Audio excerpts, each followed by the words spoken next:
Hi, and welcome to Stamp with Ginny. Today I'm going to share with you how I made this fun little butterfly gala card using the Butterfly Gala suite of products.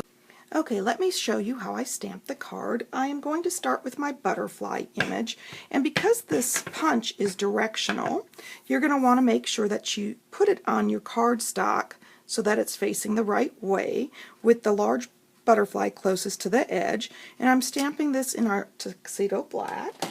And then I'm adding the body to it. And a quick way to kind of judge where your body is to create a mask with the punch. And I simply used my sponge dauber to go around this so that I knew where I needed to stamp. It helped me visualize it a little better.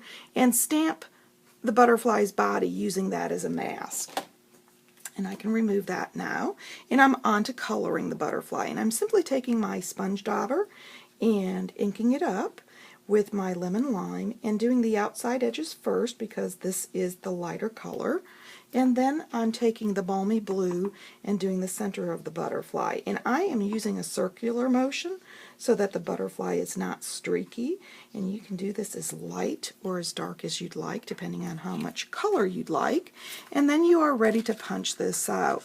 Now you can do the small butterfly also if you'd like to put on the inside of the card since it's already stamped, or you can cut your stamp apart so that you only get one of the images. Okay, I'm going to show you how to build this focal point right now. So the first thing we're going to do is stamp the sentiment, and I'm going to stamp that in the lemon lime, and I am going to then punch it out with our 2 1/4 inch circle.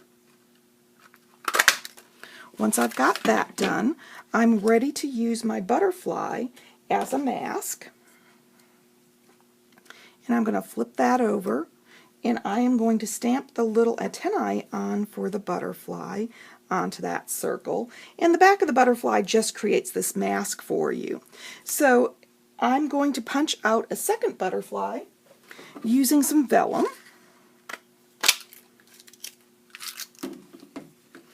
And I am going to adhere this butterfly right here. I'm just putting a layer on here with a little dot of adhesive because vellum is see-through and the other butterfly will cover it, so I just want it on here nicely. And of course you want to straddle that sentiment so it looks nice. And then I'm going to flip over my butterfly, and I am going to use a mini dimensional on the back here and take this off and just kind of straddle that vellum a little bit so that it shows. And once I've got that there and the vellum is dry, I can pull up one side of the wing and the other side of the wing to get this 3D effect. I hope you can see that. And the vellum just adds a little bit of texture to it. Okay, now that I have my butterfly done, I'm ready to start building the card front. So the first thing I'm going to do is take my gingham designer series paper and adhere it to my lemon lime cardstock layer,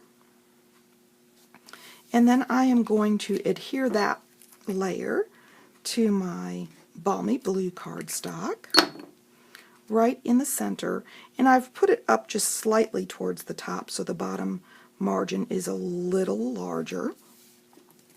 And I can fold my card base in half here and use my bone folder so that that crease is nice and sharp, and adhere this layer to the card front.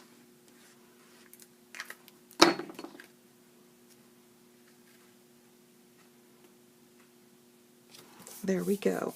Now I'm ready to add my ribbon. So I'm going to take 11 inches of this beautiful white ribbon that is in the Occasions catalog, fold it in half, and I like to use a strip here of Fast Fuse or Snail to hold the ribbon in place. And I can go straight down the ribbon to hold it and tack it, and then a little larger in the center because my circle will cover that. I'm going to fold this and place it where I'd like to. And I've got this so that the loop is a little wider, Tack it at the top, and then you can kind of pull it on the bottom, and that holds it in place because we're going to add dimensionals to the back of this circle, and that will also hold the ribbon in place. I'm going to remove the backings, and then I can adhere my little focal point here. And I've got this slightly off center, so the circle goes into the balmy blue. It's not centered. And at this point, I can take my ribbon and I can trim it.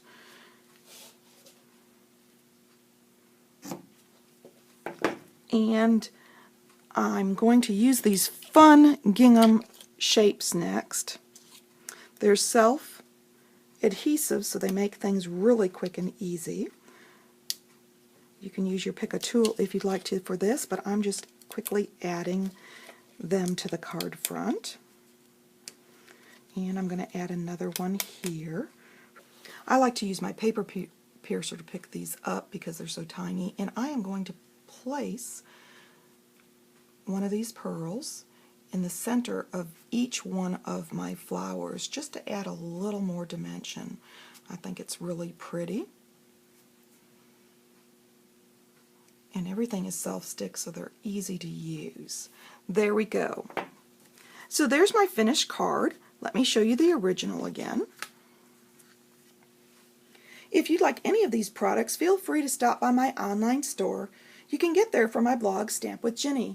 And if you don't already have a demonstrator and would like a 2019 occasions catalog, send me an email with your name, address, and phone number, and I'll be happy to send you one. Thanks for joining me.